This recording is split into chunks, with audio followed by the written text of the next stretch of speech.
Assalamualaikum Mbak. Ini kita dari wartawan Suara Bengkulu Online. Ini ingin mengklarifikasi terkait berita yang kita naikkan terkait putusan sidang rapat pleno kemarin yang mengatakan bahwasanya akan mengadakan musyawarah daerah di 5 kabupaten termasuk Lebong. Dan kemarin pada saat rapat perdana itu kan ada kader Partai Golkar yang mengatakan bahwasanya musda di Lebong sudah pernah dilaksanakan pada 27 April. Dan sekarang kita ingin mengklarifikasi terkait permasalahan yang kita naikkan kemarin. Menurut pendapat Bapak selaku Sekjen dari DPD 1 Partai Golkar, itu permasalahan yang ada di Kabupaten Lebong itu seperti apa? Baik ya. Pertama sekali saya ingin sampaikan bahwa adinda saya Lopi Irawan itu adalah seorang kader baik. Beliau kemarin menyampaikan persoalan di Lebong itu memang sudah melakukan musda pada saat 27 April 2017 yang lalu. Akan tetapi pada saat itu terjadi miskomunikasi bahwa di tengah-tengah rapat jadinya deadlock rapat itu disebabkan oleh kebijakan partai sebagaimana diamanatkan oleh DPP pada saat itu. Penyelenggara musda, terutama oleh pimpinan sidang, tidak mendengarkan saran dan masukan dari provinsi. Akan tetapi seiring berjalannya waktu, sejak musda itu dianulir karena dianggap tidak sesuai dengan aturan organisasi kala itu. Kenapa saya katakan demikian? Bahwa musda yang dilakukan 27 April 2017 itu terjadinya deadlock. Dan yang menyatakan deadlock itu adalah DPD Partai Golkar Provinsi Bengkulu atas persetujuan DPP. Kemudian kita dengan deadlock itu tidak serta-merta langsung menunjuk pelaksana tugas di sana. Artinya Ridwan Mukti sebagai Ketua DPD Partai Golkar Provinsi Bengkulu masa itu meminta petunjuk dengan menganalisa terjadinya deadlock kepada DPP. Karena terjadinya kekosongan, DPP langsung menjawab surat yang diusulkan oleh Ridwan Mukti sebagai Ketua DPD Partai Golkar Provinsi Bengkulu kala itu, memberikan petunjuk untuk dilaksanakan diangkat pelaksana tugas. Nah, hampir 7 bulan lebih pelaksana tugas itu menjalankan roda organisasi, menjalankan verifikasi faktual, menjalankan verifikasi administrasi, sehingga Partai Golkar di Kabupaten Lebong bisa dinyatakan lulus dan bisa ikut pemilu 2019 akan datang. Keterangan berkaitan dengan keterangan Adinda Lopi bahwa semuanya sudah clear. Saya sudah ketemu beliau sebagai sekretaris DPD Partai Golkar Provinsi yang baru. Saya ingin klarifikasi kepada beliau bahwa upaya untuk melakukan yang dia katakan bahwa musda itu dianggap selesai, memang DPP tidak mengatakan bahwa musda itu secara langsung dinyatakan tidak akan musda lagi. Tetapi DPP justru mengambil jalan tengah berdasarkan musdaluk penetapan Pak Rohidin sebagai ketua kemarin, kan ada laporan pertanggungjawaban yang disampaikan oleh Ketua PLT Yayasan ini.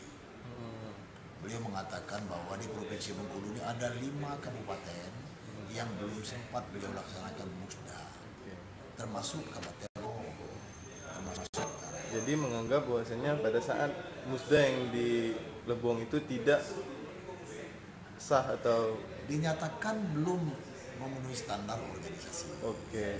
Makanya Pak Yayasan ini memasukkan itu di dalam laporan pertanggungjawaban beliau di forum musda pada saat kita penetapan Pak Rohidin sebagai Ketua DPD terpilih. Forum mengatakan pada saat itu menerima. Menerima dengan pada saat pemilihan musda menerima tanpa catatan mengatakan bahwa setuju 5 DPD itu belum dinyatakan musda. Dasar itulah, dasar karena pandangan umum itu, maka Pak Rohidin sebagai ketua terpilih mengajukan permohonan kepada DPP, karena itu pelur sudah mengatakan, semua pemilik suara mengatakan bahwa laporan pertanggungjawaban Yahya ini itu dinyatakan diterima.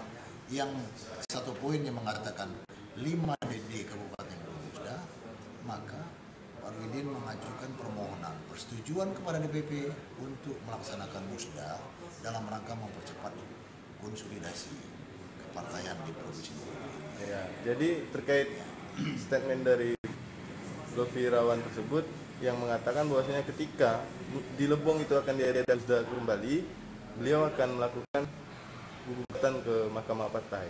Jadi menurut Bapak selaku sekjen dari Golkar pada saat ini, seperti apa menanggapi apa yang disampaikan beliau? Sebagai kader Golkar, itu sah-sah saja apabila memang pada saatnya musda 5 kabupaten kota yang musda ternyata ada cacat atau ada celah hukum. Jadi mempersilakan. Silakan jika memang terbukti bersalah. Ya. Tapi kalau mau menggugat untuk membatalkan musda yang sudah kita rancang dengan persetujuan DPP tanggal 14-16 ini, saya kira tidak mungkin, ya kan? Kita harus melaksanakan musda 5 kabupaten ini, dan kita akan berupaya bahwa dengan sistem demokrasi yang di Partai Golkar mengedepankan musyawarah mufakat, ya kan? Kalaupun tidak ketemu musyawarah mufakat, maka kita akan ambil melalui pemungutan suara, dan itu diamanatkan di anggaran dasar dan anggaran rumah tangga. Berkaitan dengan statement Adinda Syaloki, barusan saya ketemu beliau. Beliau sesungguhnya menyesali untuk menyampaikan itu. Beliau terbawa arus. Cuman saya bilang bahwa yang dinyatakan bersalah itu belum ada. Mau menggugat, musdanya baru mau dilaksanakan tanggal 14-15, ya kan? Artinya saya sebagai sekretaris DPD Golkar akan berupaya sedikit pun tidak melanggar aturan. Tetapi jika memang ternyata ada oknum di dalam DPD Golkar ini nanti ternyata melakukan pelanggaran-pelanggaran, maka itu hak setiap kader untuk melakukan gugatan. Kita akan sambut baik itu.